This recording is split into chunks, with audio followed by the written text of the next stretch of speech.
The greatest wonders of the ancient world were built by invisible networks. This video reveals the hidden workshop systems that powered history's most iconic creations, giving you a completely new understanding of how civilization truly advanced. We will uncover how vast teams of specialized artisans, from the stone carvers of the pharaohs to the silk weavers of Byzantium, operated in sophisticated, organized networks spanning continents. How did a single design spread across thousands of miles without the internet? What secret methods allowed them to achieve such stunning consistency? By the end, you will see ancient history not as a series of isolated miracles, but as the product of the world's first collaborative industries. Does our modern view of the lone genius hold up against the evidence of the past? Think of a workshop not as a single room but as a living, breathing organism. This was a sprawling complex of courtyards, kilns, forges, and drying sheds, each space dedicated to a specific stage of creation. Raw stone would enter one gate, while finished statues, polished and painted, exited another. This organized chaos was the heart of an ancient workshop network. It was an interconnected system of production sites, resource suppliers, and distribution channels that stretched across entire regions, often funded and directed by royal or religious powers. As historian Dr. Elena Petrova explains, these were the first industrial complexes, predating the modern factory by millennia, and their efficiency was staggering. To understand how they worked, we need to look at the people. At the core were the master craftspeople, the artists and engineers who held the secret techniques and designs. They were supported by teams of apprentices learning the trade, ensuring that knowledge was passed down. Then came the material procurers, the experts who sourced the finest clay, the strongest timber, or the rarest pigments, often from hundreds of miles away. And finally, the logistical coordinators, the ancient project managers who orchestrated the flow of materials and people, making sure every component arrived at the right place at the right time. This was not a haphazard collection of laborers. It was a cohesive unit engineered for one purpose: large-scale, high-quality output. This reality completely shatters the image of a lone artisan working in isolation. It reveals a world of sophisticated economic planning, a level of organization we rarely attribute to the ancient past. With this foundation of what these networks were, we can now journey to the specific, hidden locations where they truly thrived. The sprawling cities of Mesopotamia were the beating hearts of the world's first industrial revolution. Under the blazing sun, temple and palace complexes operated as vast corporate headquarters, directing a creative machine of astonishing scale. Within the walls of a city like you would not find a single workshop but entire districts dedicated to production. Scribes meticulously logged every transaction on clay tablets, recording the daily bread ration for a glassmaker, the monthly quota of textiles from a weaving shed, or the specific assignment for a carver of cylinder seals. This was a system built on meticulous record-keeping and specialized labor, where every individual was a cog in a grand, purposeful mechanism. The true marvel, however, lies in what these tablets reveal about their reach. They speak of lapis lazuli arriving from distant Afghanistan, a deep blue stone traveling over 1,000 miles to be transformed into the eyes of a goddess's statue. They mention cedar wood floated down the rivers from the forests of Lebanon, destined for the doors of a king's palace. These were not occasional luxuries but routine imports, evidence of supply chains that stretched across continents. To manage such a flow, these complexes invented the tools of global trade, standardized weights and measures, often bearing official seals, ensured that a merchant in Anatolia and a warehouse manager in Sumer were using the exact same scale. This guaranteed fairness and, more importantly, unshakable quality control. The same artistic motifs, the same proportions in pottery, the same techniques for metal inlay appear across a vast territory. How was such uniformity possible without a digital blueprint? It was enforced by a rigid administrative hierarchy. Master craftsmen, answerable to temple priests or royal stewards, would disseminate the approved designs. Apprentices learned not just a technique, but the official style, ensuring that a statue made in one city was visually and spiritually identical to one made in another. This was not a suppression of creativity, but the birth of a brand identity on a civilizational scale.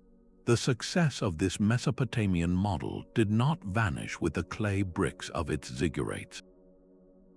It became a blueprint, a formula for organized production that would be adopted, adapted, and perfected by another empire obsessed with precision and eternity, ancient Egypt. From Mesopotamia, the blueprint for organized creation traveled to the banks of the Nile. Here, the pharaohs perfected the workshop network into an instrument of divine ambition, a state-controlled machine dedicated to eternity. The sprawling ateliers near royal tombs and temple sites operated with a military precision that would be familiar to any modern factory manager.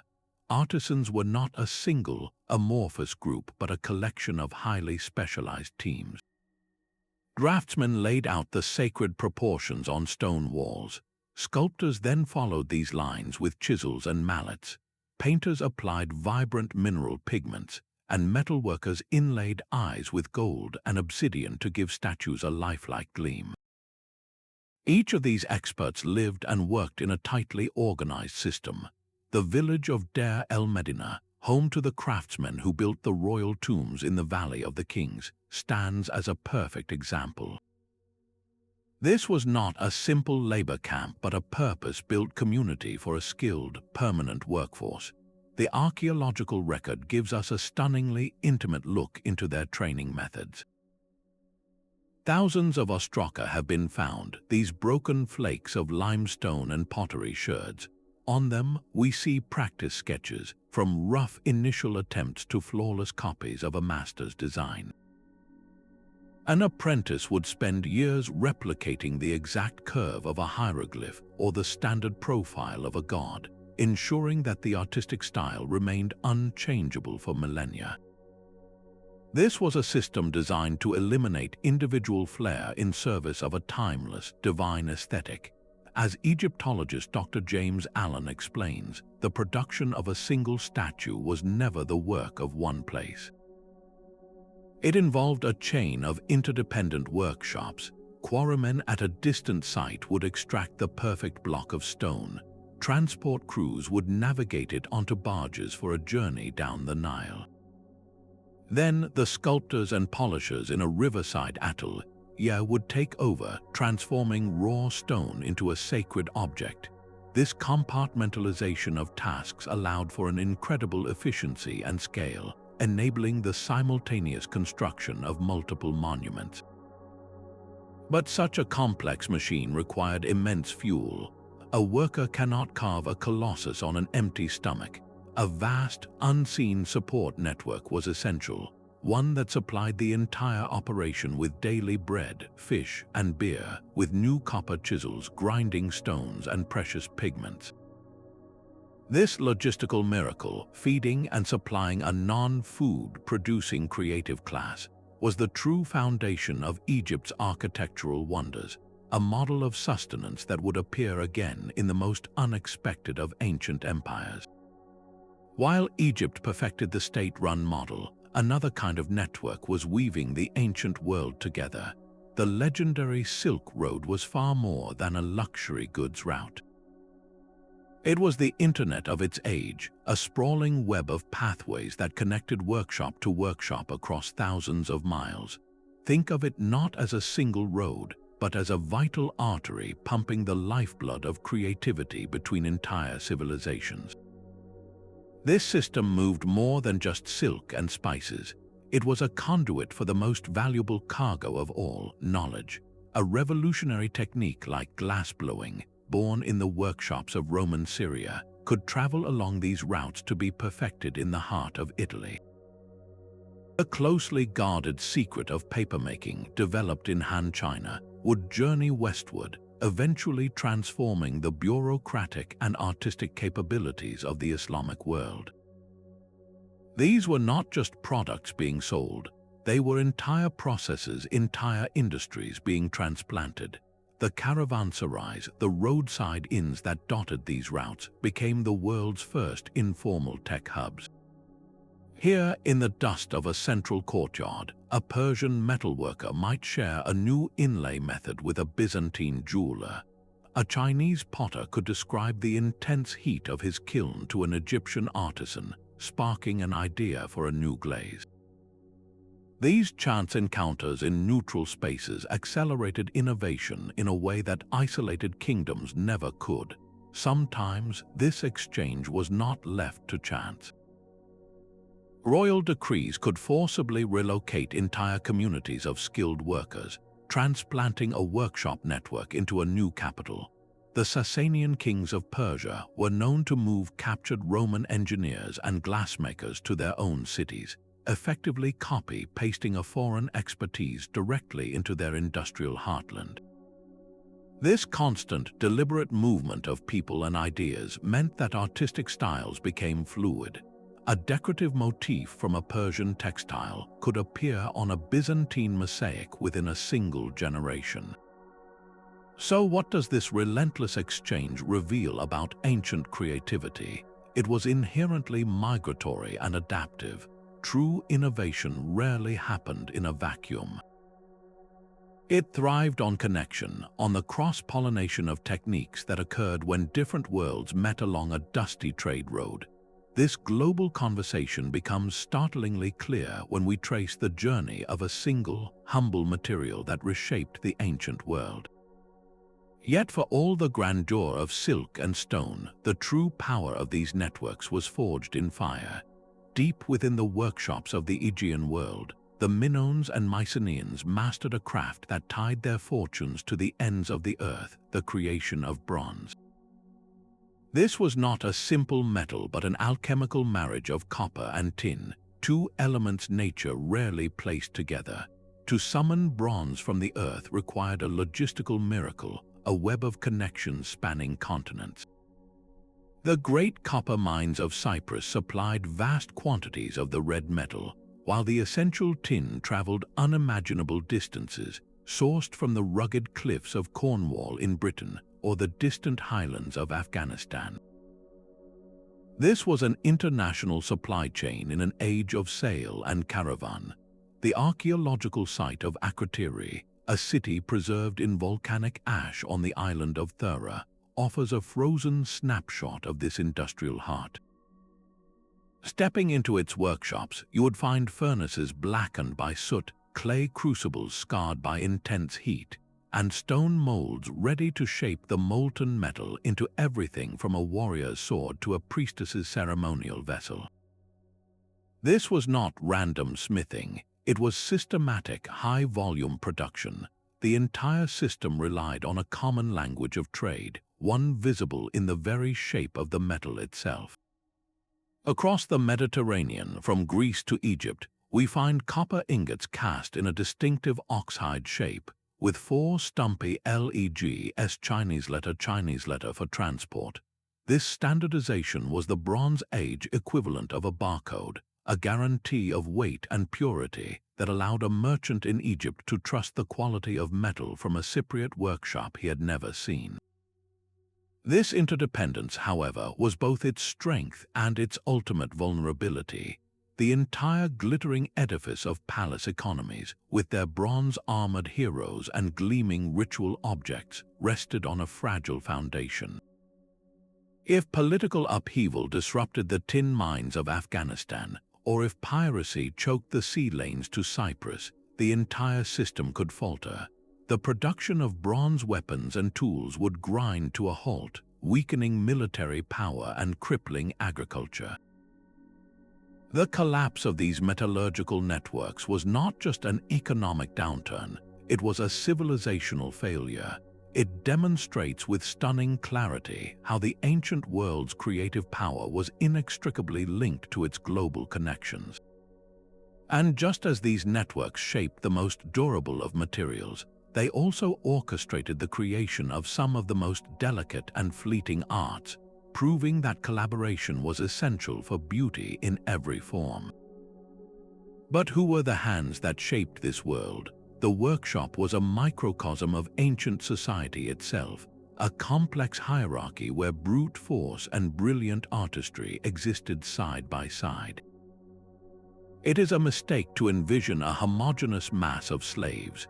The reality was far more nuanced. Massive construction projects certainly relied on corvée labor, a form of state-mandated service, or on enslaved people for the heaviest manual tasks like hauling stone or mixing mortar. Yet the soul of the operation, the creative force that breathed life into stone and metal, resided with the master artisan.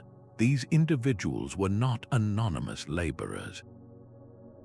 They were the engineers and the artists, holders of secret techniques passed down through generations, and their skill could elevate them to near celebrity status.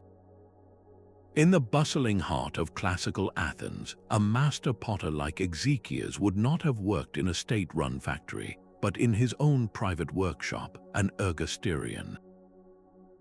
Here he was both businessman and artist, creating vases that were celebrated for their exquisite detail.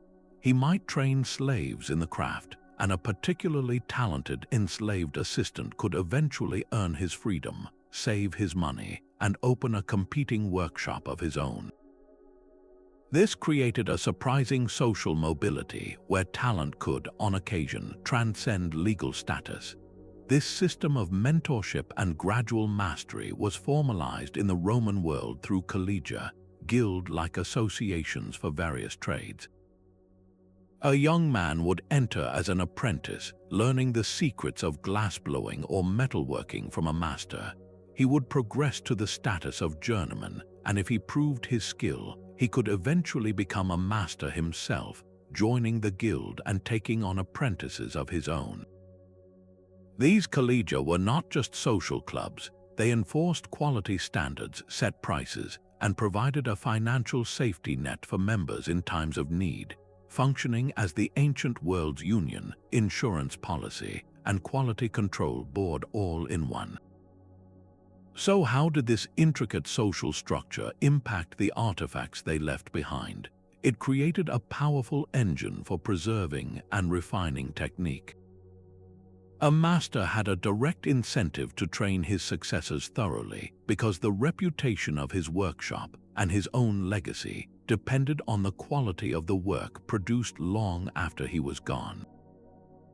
This generational chain of knowledge linking master to apprentice across centuries is why we see such a consistent, high level of craftsmanship in Roman glass or Greek pottery. It was a system designed for perfection, not just production. The physical network of trade routes and quarries was vital, but it was this human network of skilled hands and trained eyes that truly brought the ancient world to life. And the most vital substance these human networks traded was not stone or silk, but something far more precious, the very ideas that defined civilization itself. This demand for standardization at an imperial scale found its ultimate expression in the Roman fabrica. March into the heart of the empire, and you would find these state-owned workshops humming with a singular purpose, arming the legions. These were not simple blacksmith sheds but permanent, organized factories, the ancient equivalent of defense plants dedicated to mass production. Strategically placed near volatile frontiers or in major logistical hubs like Lugdunum in Gaul, a single fabrica could employ thousands of workers, a mix of highly skilled civilian artisans and soldiers with technical training. Their output was governed by an unyielding principle of uniformity. A legionary's helmet, the imperial Gallic type, produced in a workshop in Roman Britain, had to be functionally identical to one made in a fabrica in Syria. The same curves, the same gauge of metal, the same placement for the cheek guards. This was not about aesthetics, it was about survival. A soldier on the German frontier needed to know that a replacement part for his armor, shipped from hundreds of miles away, would fit perfectly. The Romans, in essence, perfected a system of interchangeable parts and assembly line production centuries before the Industrial Revolution. Work was divided into specialized stations. One group of smiths would hammer out the basic bowl of a helmet. Another team would expertly craft the elaborate brow guard. Others would perforate the metal for the lining. And finally, everything would be assembled, polished, and fitted. This compartmentalization of tasks allowed for staggering efficiency and scale. As our historian, Dr. Marcus Aurelius, notes, the Roman military machine was as much a logistical and industrial marvel as a tactical one. Its power was forged not just on the battlefield, but in the relentless, coordinated hammering of these imperial workshops. The entire system was a masterpiece of centralized planning for a single, massive client, the Roman army itself. This model of standardized production represents a peak in ancient workshop organization, a blueprint for supply and consistency that would never truly be forgotten. But these physical networks of workshops and trade routes, for all their brilliance, faced a terrifying vulnerability. What happened when empires fell, when the roads grew dangerous and the great factories fell silent? The survival of their hard-won knowledge now hung by a thread, dependent on a new kind of network dedicated not to making things, but to preserving thought itself. The recipe for a bronze statue was a secret as valuable as the metal itself. A master metalworker would first sculpt his vision in beeswax, crafting every delicate fold of a robe and every curl of hair. This wax model was then entombed in a clay shell, and the entire assembly was fired in a kiln. The wax would melt and drain away, leaving a hollow, perfect negative space inside the hardened clay. Into this cavity, molten bronze was poured, a roaring, liquid fire filling the precise shape the wax had vacated. Once the metal cooled, the clay mold was broken away, revealing the born-again form, now eternalized in metal. This is the lost wax process, a complex and unforgiving alchemy that leaves no room for error. So how did this intricate dance of fire and form spread from the workshops of ancient Mesopotamia to the forges of Renaissance Florence? The mechanism was profoundly human, built on the intimate, word-of-mouth chain of the master and apprentice. A father would teach his son, a master would train a promising youth who had been pledged to his workshop for years. Knowledge was transmitted not through written manuals, but through hands-on practice and oral tradition. The apprentice learned by doing, by mixing the clay for the mold, by feeling the correct temperature of the wax, by watching the master's exact angle of pour. This created dynasties of artisans where a family name became synonymous with a specific craft, and secret techniques were guarded as a sacred inheritance. For skills that required visual precision, like fresco painting or manuscript illumination, a different tool ensured consistency. In medieval workshops, pattern books and model collections served as a portable visual library. A master artisan might own a book filled with carefully drawn sketches of angels, floral borders, or scenes from mythology.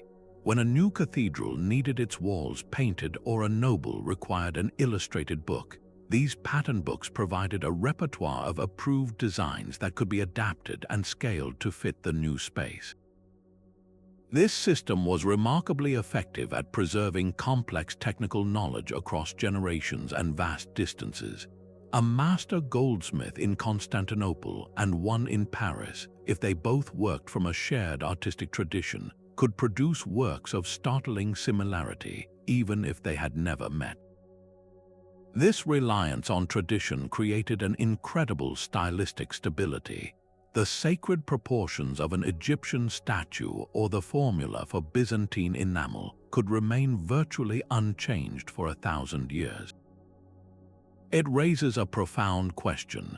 Did this system, which so effectively preserved the wisdom of the past, inadvertently stifle the innovation of the future? By making mastery about perfect replication, did these workshop networks discourage the kind of creative risk that leads to revolutionary change? The artifacts suggest a delicate compromise. While the core techniques remained sacrosanct, artisans found their freedom in the subtle details, the unique flourish in a drapery fold, or the personal choice of a color palette. The network's heartbeat was a steady rhythm of tradition, but within that pulse, individual creativity always found a way to speak. Silk was a weapon more powerful than any sword in the imperial arsenal of Constantinople. Within the heavily guarded walls of the imperial gynaeceum, a vast and secretive workshop complex, thousands of weavers, almost exclusively women, transformed delicate threads into objects of immense political power. This was not merely a textile industry, it was a vertical monopoly of breathtaking scope, controlling every step from the cultivation of mulberry leaves to the final, breathtaking weave. The state owned the silkworms, the looms, and the skilled hands that operated them. The complex patterns of eagles and chariots, woven into cloth of gold and deep purple, were more than decoration. They were a language of power reserved for the emperor and his most favored allies. A single bolt of such silk could be gifted to a foreign ambassador to secure a treaty, or presented to a barbarian chieftain to buy his loyalty.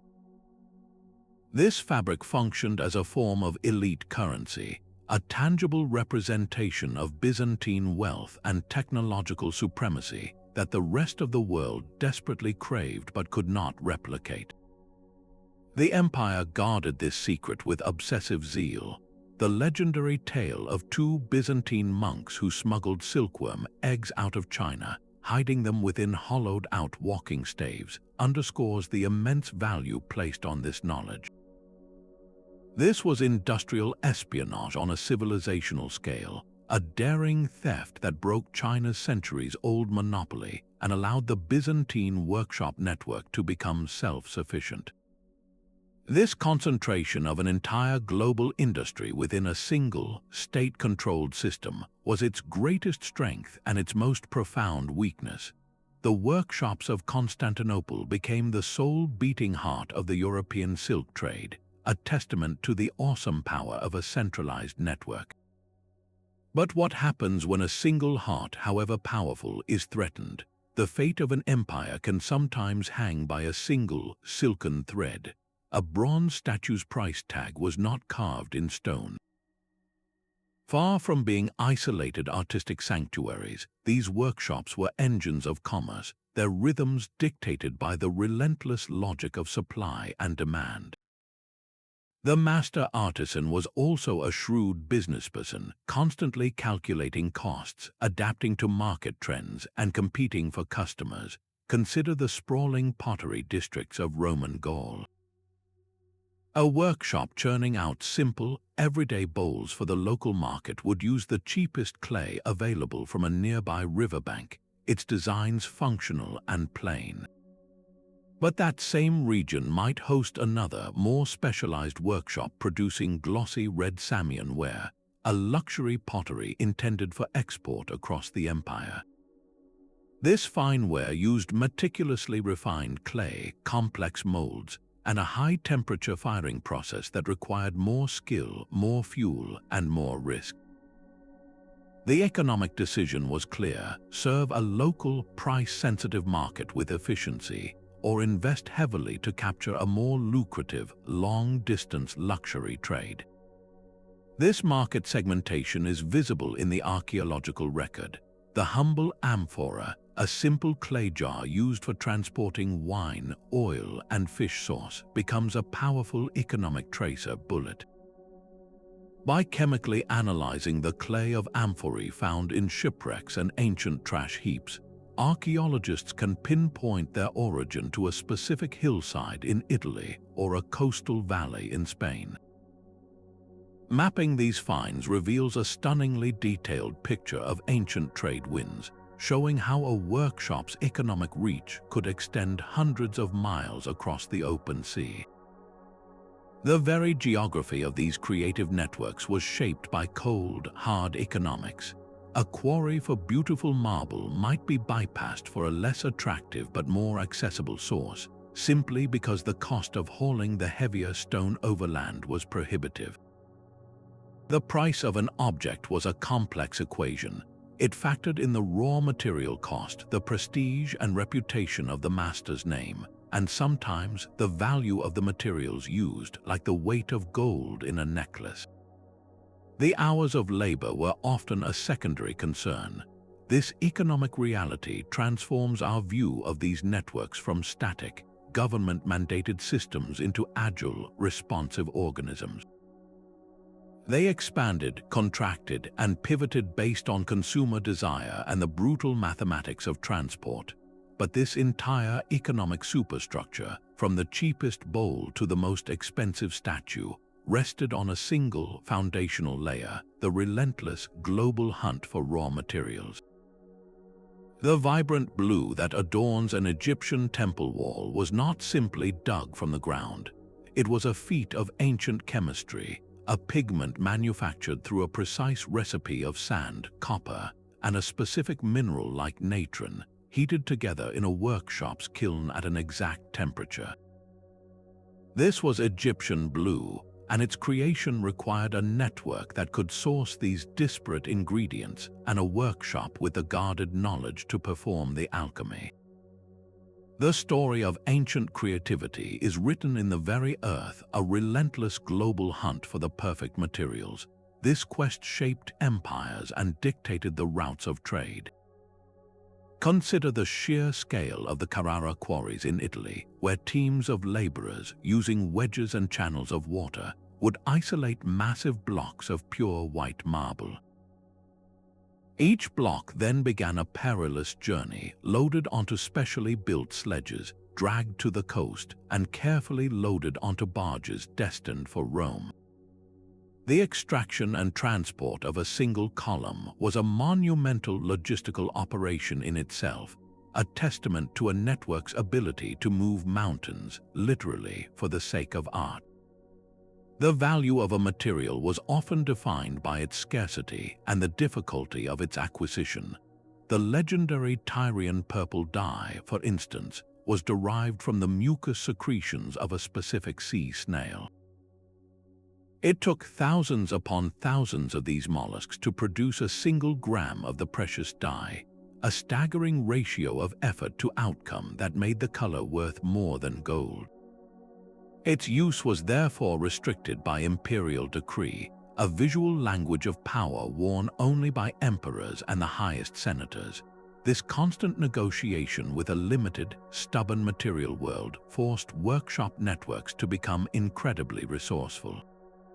A scarcity of one pigment might lead to the innovation of a cheaper substitute. A new trade route might open up access to a superior type of stone, revolutionizing local sculpture. Their adaptability was not a choice but a necessity for survival. The true scale of this global conversation between workshop and quarry is only now becoming clear, not from ancient texts, but from the silent testimony of the objects themselves, read through the lens of modern science. The vibrant red of an Athenian vase was not born from a single hand, but from a symphony of specialized skills. In the Kerameikos district, the very air hummed with the energy of 1,000 turning wheels and the earthy scent of wet clay. This was not merely a neighborhood of potters, it was a dedicated industrial zone, a creative engine that transformed the local clay into objects of beauty and utility that would circle the entire Mediterranean. Within each workshop, labor was precisely divided. The potter, a master of centrifugal force, threw the vessel's form on his wheel, giving it shape and strength. Once the clay had dried to a leather-like consistency, the painter took over, a true narrative artist who covered the surface with intricate scenes of gods, heroes, and daily life using a refined slip. Finally, the kiln master, a true alchemist of fire, performed the most critical and unpredictable step, the firing. His work was a three-stage ballet conducted entirely by controlling the oxygen levels inside a complex, multi-chambered kiln. A single misstep in temperature or timing could ruin an entire batch of pots, turning days of meticulous work into worthless, broken shards. This division of labor was the key to their staggering output and quality. It allowed each artisan to achieve a level of mastery in their specific task that a single generalist could never match. How could such a competitive market produce such consistently brilliant work? The answer lies in the power of a name. In workshops like that of the legendary Exekias, the artist began to sign his work. His signature, Exekias Epoieson, meaning Exekias made me, was a stamp of quality, a brand that guaranteed excellence. A pot bearing his name could command a higher price and travel farther, from the bustling markets of Athens to an Etruscan tomb in Italy. This created a powerful incentive for other workshops to innovate and improve, fueling an artistic arms race. The shift from the older black figure technique to the more sophisticated red figure style was a direct result of this competitive drive, a technological leap that gave painters unprecedented freedom for detail and expression. The broken pieces of these very pots, scattered from Spain to the Black Sea, now form a dazzling map of Greek influence. Each sherd is a point of light on an ancient trade network, proving that the products of these concentrated, collaborative workshops became the everyday art of the classical world. The proof of these hidden networks lies not in grand monuments, but in the silent debris they left behind. An archaeologist's trowel does not simply uncover objects, it interrogates a crime scene of creation. The story is written in the microscopic grooves on a stone slab, grooves that reveal the specific angle of a copper chisel and the repetitive motion of a trained hand. It is encoded in the chemical signature of a humble pottery sherd, a fingerprint that can trace its journey back to the specific clay pit where it was born. An excavation of a workshop site is a portal into a living, breathing moment of production. A pile of slag, the glassy waste from smelting metal, tells us this was a forge. A scatter of half-carved statues and broken molds shows the various stages of a craft, from rough block to near-finished masterpiece. Even a discarded, worn-out drill bit can speak volumes about the techniques used and the materials mastered. At the ancient Indus Valley city of Lothal, excavators found not just beads, but the entire bead-making factory frozen in time. They uncovered tiny stone drills, polishing pebbles smoothed by countless hours of use, and piles of semi-precious carnelian stones in every state of completion, from rough chunks to perfectly polished gems ready for export. This is the network caught in the act. Modern science amplifies this detective work 1,000-fold. Residue analysis can detect the faintest traces of wine, oil, or perfume inside a pot, telling us not just about the container, but about the trade in the contents it held. Isotopic analysis reads the unique geological signature locked within a copper ingot or a silver coin, allowing us to say with startling certainty, this metal came from these specific mountains in Cyprus, or this tin traveled all the way from Cornwall. Each of these fragments, from a microscopic residue to a massive slag heap, is a single piece of a vast, interconnected puzzle. By patiently fitting them together, we can move beyond guessing. We can reconstruct the daily rhythm of these spaces, the economic handshakes between distant partners, and the brilliant technological solutions they devised. We are no longer just admiring their finished art, we are reading the detailed diary of their industrial process, written in the language of earth, stone, and fire. The Indus Valley civilization turned stone into wealth on a miniature scale. Within the carefully planned cities of Mohenjo-Daro and Harappa, workshops hummed with a quiet, systematic precision, producing objects of breathtaking delicacy that would travel halfway across the known world. Their signature creation was the carnelian bead, a tiny sphere of deep red stone, often so perfectly spherical and polished it seems impossible for its time. But the true marvel lies in the hole drilled through its center, a perfectly straight, impossibly narrow channel bored through one of the hardest stones available. This was not a task for simple copper tools. These artisans engineered drills tipped with diamond dust, the hardest substance they could find, to slowly, painstakingly grind their way through solid carnelian. It was a triumph of persistence and engineering, a technology that would not be surpassed for thousands of years. The process began with raw, lumpy carnelian, which was first transformed. These workshops mastered pyrotechnology, the controlled use of heat, to alter the very properties of their materials. By heating the stone to a specific temperature, they made it softer, more malleable, and most importantly, turned its color from a dull brownish red to that vibrant, sought-after crimson.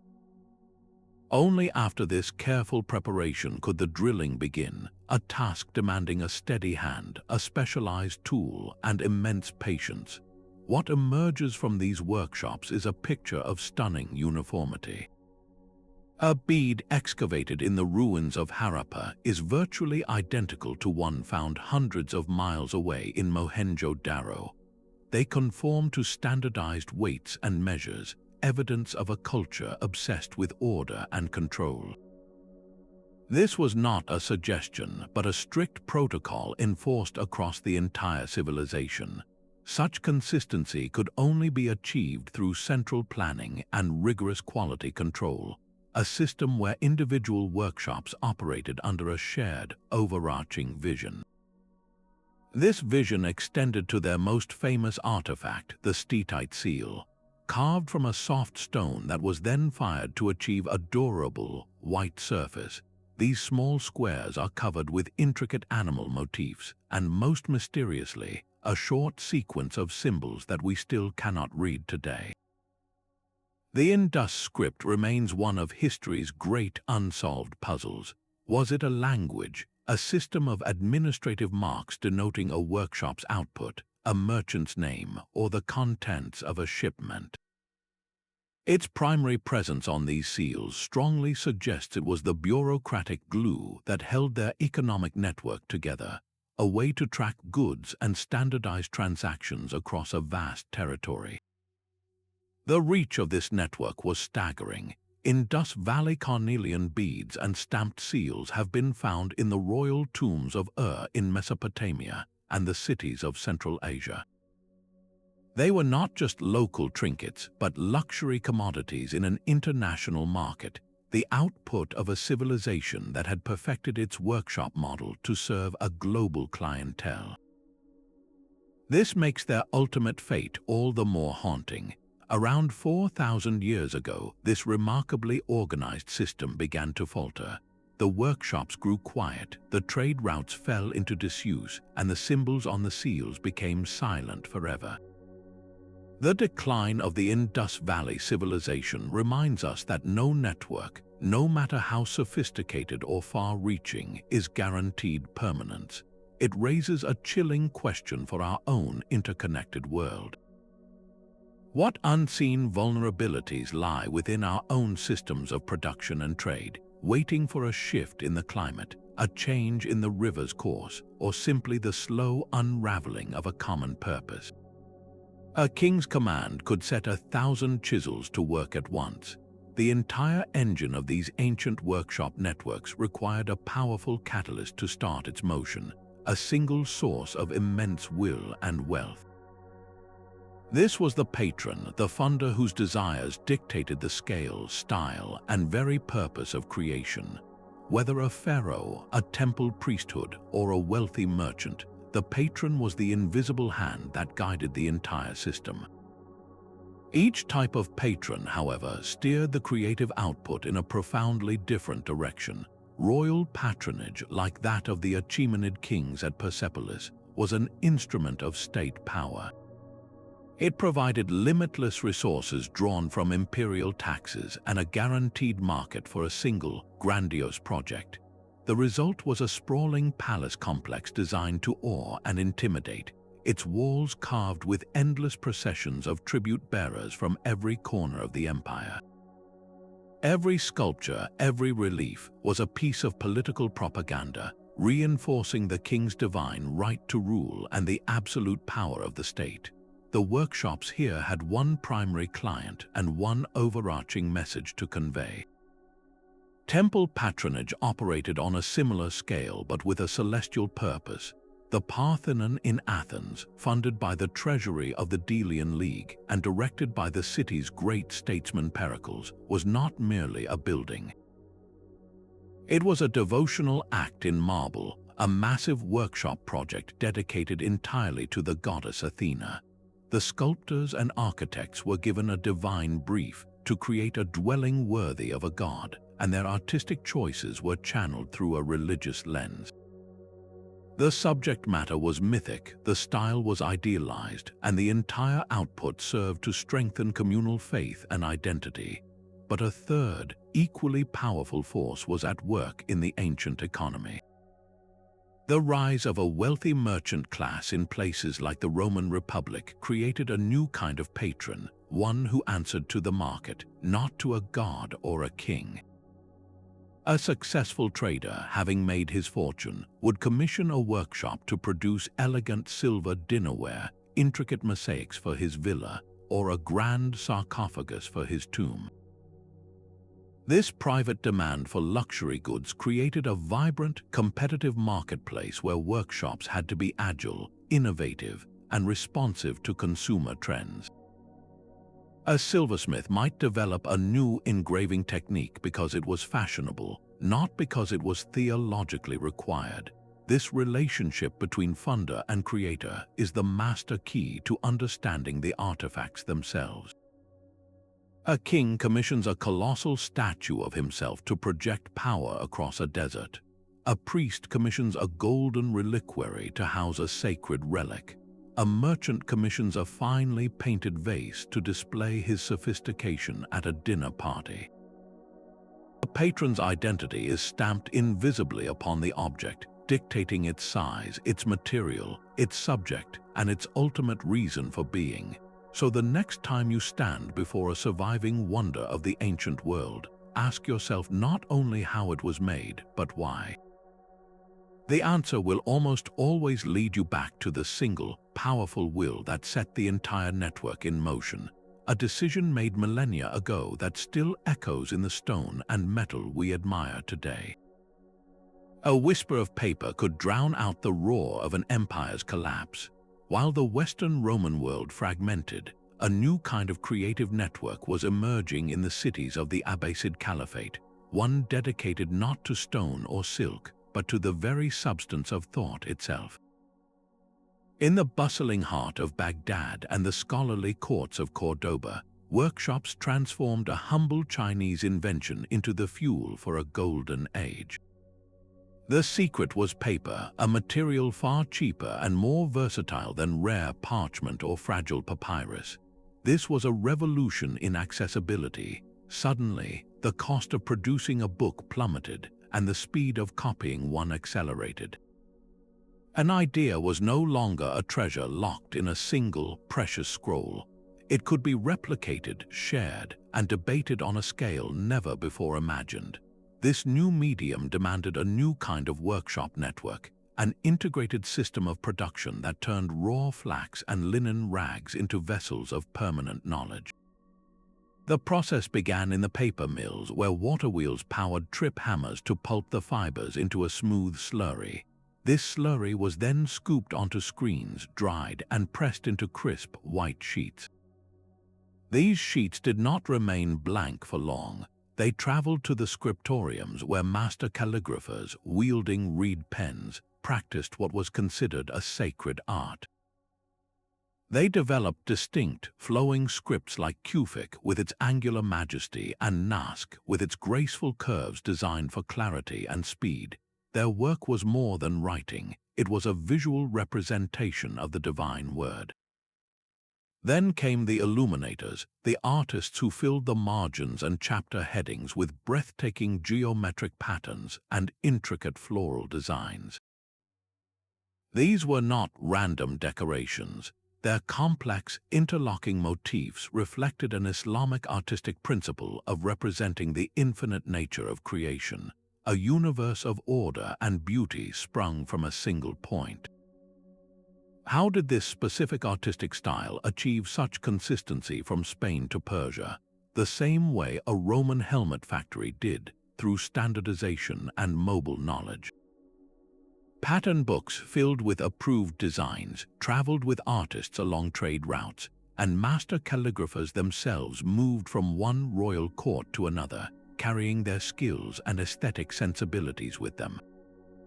The final product was bound in workshops dedicated to bookbinding, where pages were stitched together and protected by sturdy leather covers, often stamped with more of those beautiful geometric patterns. This entire chain, from rag picker to bookbinder, existed to feed the era's most famous institutions, the houses of wisdom.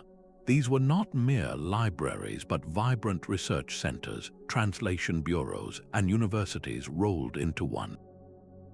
Here, scholars from every background, Muslim, Christian, and Jewish, worked side by side to translate the entire known world's knowledge into Arabic. The works of Plato and Aristotle, the medical texts of Galen, the astronomical theories of Ptolemy, all were meticulously copied onto this new, durable paper. This workshop network did not just produce books, it produced a shared intellectual inheritance for humanity. The legacy of these buzzing Islamic workshops is the very reason we have so many classical texts today. When this vast corpus of preserved knowledge, enriched with new commentaries and scientific discoveries, eventually passed into medieval Europe through centers of translation in places like Sicily and Toledo, it ignited the intellectual fires of the Renaissance. The workshop in this context became the most powerful network of all, a machine for saving civilization from amnesia and passing the torch of discovery forward through the centuries. A Roman oil lamp pulled from the dust of a forgotten shop looks almost identical to 1,000 others. Its shape, its proportions, even the decorative motif on its discus were dictated by a mold, a tool of mass production designed for speed and consistency. This was the power of the workshop system at its most efficient, a machine for turning out reliable, affordable goods for an empire of millions. Yet if you line up a dozen of these lamps, a fascinating story emerges. Look closer at the clay slip, the application of the red glaze. One might be applied thickly, creating a glossy, deep crimson surface, while another from a different batch is thinner, more hastily brushed. Tiny figures stamped into the discus might show slight variations in the depth of the carving, a testament to the wear on the mold or the specific pressure applied by the worker. These are not flaws but fingerprints. They are the subtle, almost invisible signatures of the individual hands that operated the system. This is the central, pulsing tension at the heart of ancient creativity, the push and pull between the collective blueprint and the individual touch. In the production of Egyptian shabtis, the funerary figurines meant to serve the deceased in the afterlife, this duality is stark. Thousands were produced from identical molds, their features a bland, repetitive mask. But for a wealthy patron, a master sculptor might be commissioned to carve a unique shabti from fine stone, its face bearing a fleeting hint of personality, its hieroglyphs carved with a distinctive flourish. This was the artisans' silent rebellion against anonymity, a way to assert their skill within a system that prized uniformity above all.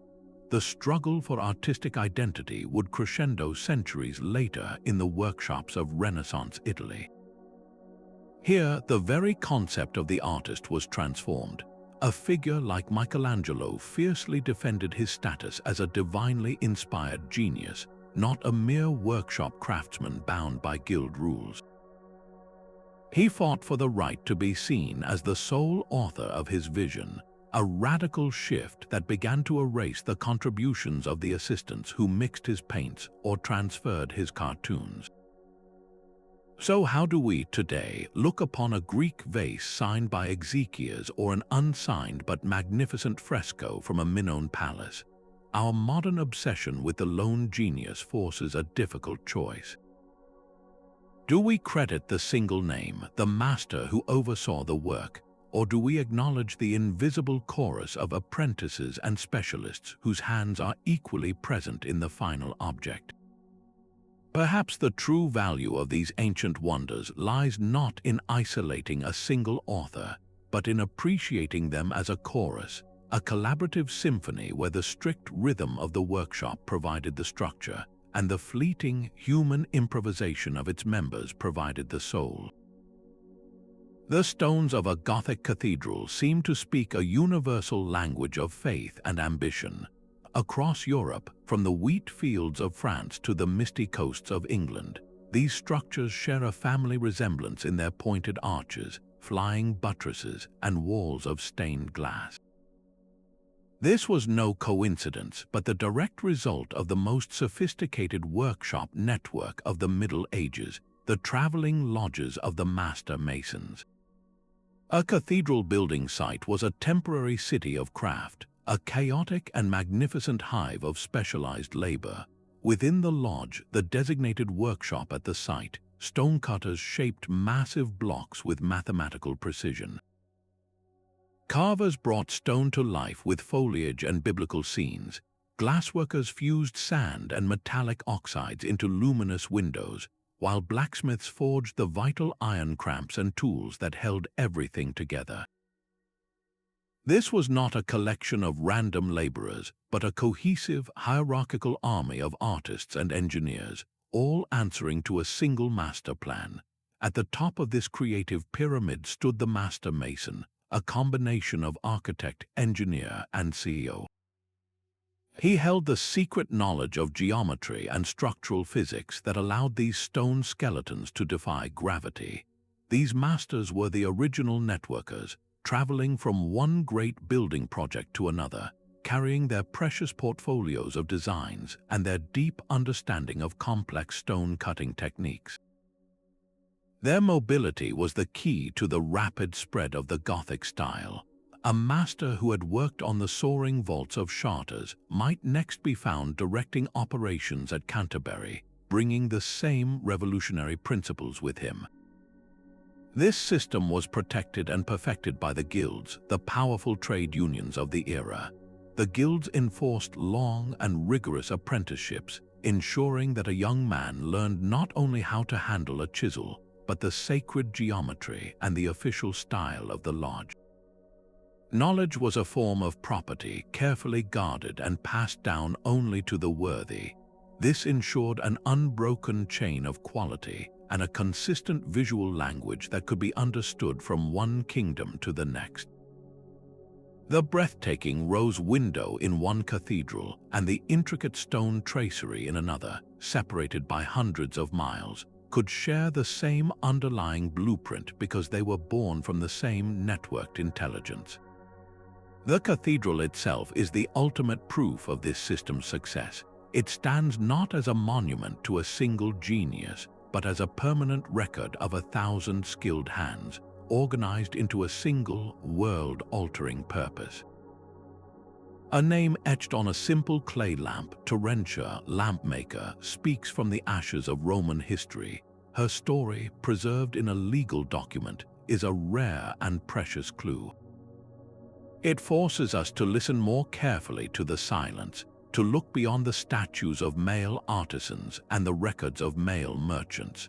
The creative economies of the ancient world hummed with the labor and ingenuity of women, their contributions often rendered invisible by the very systems that relied upon them.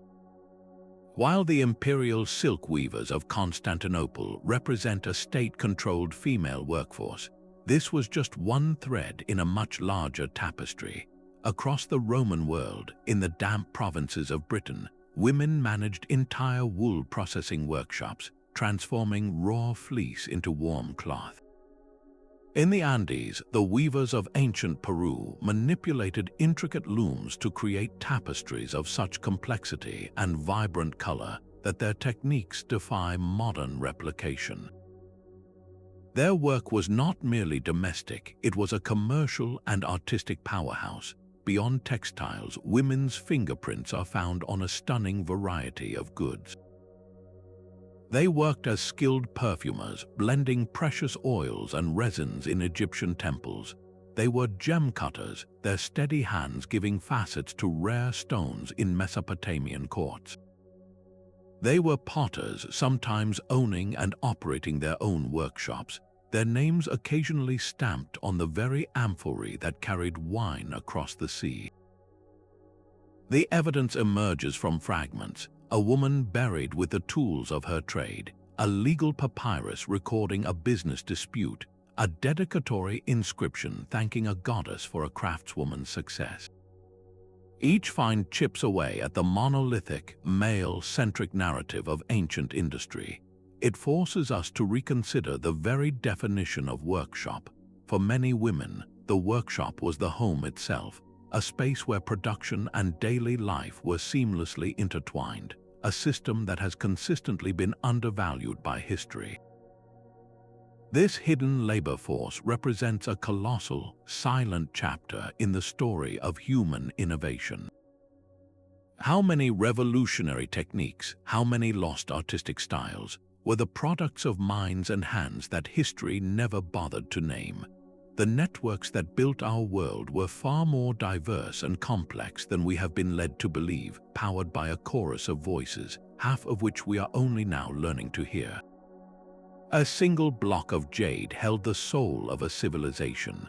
For the master carvers of ancient China, this luminous stone was not a mere material. It was a spiritual challenge, an embodiment of cosmic virtues that demanded a lifetime of devotion.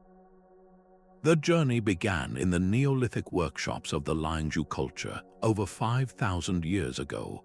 Here, artisans developed the foundational techniques that would define jade working for millennia. Their primary tools were not chisels or blades, but simple abrasives. They used quartz sand, a substance harder than jade itself, mixed with water to create a grinding slurry. With cords of leather or bamboo, they would saw through the impossibly tough stone, a single cut sometimes taking weeks of relentless, patient motion. They shaped the mysterious Kong, a square tube circling a cylindrical void, and the flawless Bai, a flat disc with a central hole. The meaning of these forms is lost to time, but their perfect geometry and mirror-like polish speak of a culture obsessed with cosmic order and ritual purity. This was not manufacturing, it was a form of meditation in stone. The workshop was a sacred space where technical mastery and spiritual belief were two sides of the same polished disc. This profound relationship between material and meaning would become the heartbeat of Chinese jade carving for ages. The sheer consistency of style found in artifacts from a period like the Han Dynasty reveals a powerful, centralized hand. A Bai disc excavated from a noble's tomb in central China is a perfect twin to one found hundreds of miles away. This uniformity points directly to organized, state-sponsored workshops operating under an imperial mandate. These ateliers had the political and economic power to control the entire supply chain, from the raw material to the final, ritually correct object. Their most vital resource was the jade itself, mined from the remote riverbeds of cotton in what is now Western China. Transporting these heavy, precious boulders across the treacherous deserts and mountains was a logistical feat only an empire could manage. It meant that the workshop's location and its very existence were dictated by its privileged access to a celestial material. Within these imperial workshops, the symbolism of jade was codified into art. Confucian ideals of virtue, benevolence, and wisdom were given physical form. A dragon carving was not just a dragon, it represented imperial authority. A cicada placed on a corpse's tongue was not merely an ornament, it was a talisman for resurrection and eternal life. The carver was not just a technician, he was a guardian of spiritual tradition, his hands translating abstract philosophy into tangible reality. This is the ultimate fusion found in the world's great creative networks, a seamless blend of material, technique, and belief, where the workshop becomes a temple and the act of creation becomes a prayer. The rigid structure of the medieval guild was the workshop network clad in iron. For centuries, these powerful organizations codified what the ancient ateliers had practiced instinctively, creating a formal system of apprenticeship, journeyman, and master that guaranteed the survival of skill across generations. A young boy pledged to a goldsmith's guild would spend years learning to mix alloys and set stones before he ever crafted a piece of his own. This was a world where quality control was enforced by law, and trade secrets were guarded as fiercely as any royal treasure. The guild was the direct inheritor of a system that stretched back to the Roman collegia and beyond, a localized monopoly designed to protect both the economic interests and the technical standards of a craft. But a seismic shift began in the sun-drenched studios of Renaissance Florence. Here, the workshop of a master like Raphael was a different kind of hive. While still hierarchical, its primary purpose was not to replicate a standardized product, but to execute the singular vision of the artist himself. Raphael would create the detailed drawings, the cartoons, and his team of specialists would then scale them up to cover vast fresco cycles, each painter focusing on landscapes, drapery, or faces according to their specialty. This was a crucial pivot, the beginning of a new narrative that celebrated the named genius over the anonymous collective. This romantic ideal of the lone, tormented artist, a figure like Michelangelo struggling in divine isolation, slowly erased the reality of the collaborative studio from our cultural memory. We came to believe that great art must spring from a single mind, a myth that still shapes how we value creativity today. Yet look at the world around us now. The modern animation studio is a perfect echo of Raphael's bottega. Dozens of animators, storyboard artists, and sound designers work in concert to bring a single film to life, each a master of their digital domain.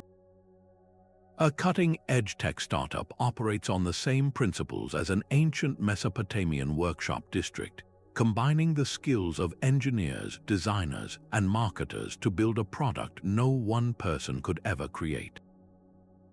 Even a scientific research lab, with its principal investigator, postdoctoral fellows, and graduate students, mirrors the structure of a medieval guild, passing down experimental techniques and pursuing a common, monumental goal. The names we remember may be the directors, the CEOs, the lead scientists, but their achievements rest on a hidden network of specialized talent. This enduring lineage reveals a profound truth. The greatest human creations, from the pyramids to the smartphone, have never been the product of solitary genius. They are the fruits of a collaborative ecosystem, a timeless model where many hands and many minds unite to build the impossible. Our digital world hums with the very same collaborative energy that powered ancient workshops. The sprawling, decentralized community of open-source software developers operates as a global guild, sharing code and refining programs through a collective effort that rivals any medieval craft association. A programmer in Bangalore can improve a piece of software. and a developer in San Francisco can integrate that improvement hours later, a cycle of innovation that mirrors how a Byzantine glassblower's technique might have been adopted and perfected in an Italian workshop. Our global supply chains, the intricate networks that bring a smartphone from a design file to your hand, are the direct descendants of the routes that moved Cypriot copper and Afghan tin. The rare earth minerals essential for our electronics now travel paths just as long and politically fragile as those once reserved for lapis lazuli. And the internet itself is the ultimate expression of the ancient workshop network, a digital Silk Road accelerating the exchange of ideas at light speed. An artisan of the past would be stunned by this instant planetary conversation. So what crucial lessons do these ancient systems hold for our own? Their historical reliance on stable, peaceful trade routes is a stark warning. The collapse of the Bronze Age networks over 3,000 years ago, triggered by piracy and political unrest, demonstrates how easily our own hyper-globalized system could falter. Their most enduring success, however, was in knowledge preservation. The master-apprentice model, which passed down tacit, hands-on skills from one generation to the next, ensured that complex crafts like lost wax casting or jade carving survived for millennia. In an age of digital files that can become corrupted and obsolete, this emphasis on deep, experiential learning feels more vital than ever. By studying these historical blueprints for collaboration, we are not just looking at the past. We are uncovering a timeless operating manual for building modern systems that are not only innovative but truly resilient, designed to endure the tests of time and turbulence. Even with all our discoveries, profound mysteries linger in the workshop dust. The Byzantine Empire guarded the secret of Greek fire with such ferocious efficiency that its exact composition vanished with the fall of Constantinople. How did an entire network of artisans, from chemists to projectile makers, maintain a total information blackout for over 700 years? This was a secrecy so potent it defied espionage and time itself. Across an even wider scale, the silent trade in volcanic glass, obsidian, traces a hidden map of the prehistoric world. Shards from a single quarry in Anatolia have been found in villages hundreds of miles away. What intricate, wordless barter systems guided this valuable material from hand to hand, shaping the earliest cutting tools long before empires even existed? The enigma deepens with the standing stones of megalithic Europe. How did communities without a written language, without centralized kings, coordinate the quarrying, transport, and precise erection of 50-ton monoliths? The alignment of these stones with solar and lunar cycles hints at a shared, sophisticated knowledge passed down through generations of master builders, a collaborative intellect we can only partially decipher.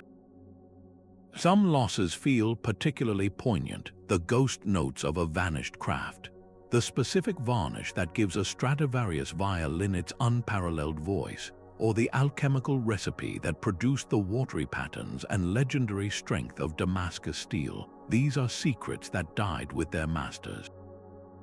These gaps in our understanding are not failures, they are open invitations. Every technological leap, from LiDAR scanners revealing buried city plans to the DNA analysis of ancient paint pots, gives us a new lens. Each is a chance to pull back another layer of the veil, to listen more closely to the whispers of these collaborative worlds. The conversation with the past is far from over. It is simply waiting for the next question. The grand cathedrals and silent pyramids stand not as monuments to lone genius, but as testaments to the power of the collective. Our journey through the hidden workshop networks of the ancient world reveals a profound truth: that civilization's greatest achievements were almost always a collective endeavor. From the quarries of Egypt to the silk looms of Byzantium, Creativity thrived on connection, specialization, and the shared pursuit of mastery. These intricate systems of artisans, suppliers, and coordinators were the unsung heroes of history, the organizational frameworks that turned raw ambition into an enduring legacy. They teach us that true innovation is rarely a solitary flash of genius. More often, it is a slow, steady burn, fueled by the patient exchange of knowledge across generations and vast geographies. It is the accumulated wisdom of the master mason, the secret recipe passed from a senior perfumer to her apprentice, the shared pattern book carried by a traveling calligrapher. This collaborative spirit challenges the modern myth of the isolated creator. It asks us to see the world not as a series of brilliant individuals, but as a chorus of countless voices, each contributing a vital note to the symphony of human progress. The next time you stand before an ancient artifact, a piece of pottery or a fragment of a statue, try to see beyond the object itself. Remember the quarryman who extracted the stone, the merchant who navigated it down a river, the apprentice who mixed the pigment, and the master who guided every cut. Remember the many hands and many minds that converged to bring it into being. If this exploration has reshaped your view of the past, if it has made you listen for the echoes of those ancient workshops, share your thoughts in the comments below. And subscribe to continue unraveling history's greatest mysteries with